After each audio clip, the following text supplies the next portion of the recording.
uğrap yılmayasın mine kadirlim.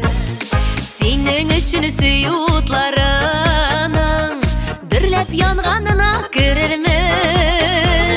Yaratırımın seni gümrüm buyu, köngülünü öpüp deşermin. Gözlerinde yılmayuğun bulup seni bəxtim deyip deşermin. Yaratırımın seni gümrüm buyu, köngülünü öpüp deşermin. Gözlerinde yılmayuğun bulup seni bəxtim deyip deşermin. Yılmayılı qarашыңda anlayım uylarыңны sili күзләрің.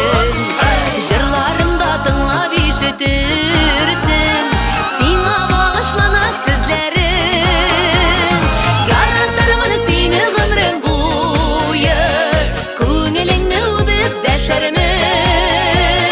Күзләреңдә йылмаюың булып сине бәхетем дип дәшәрмен.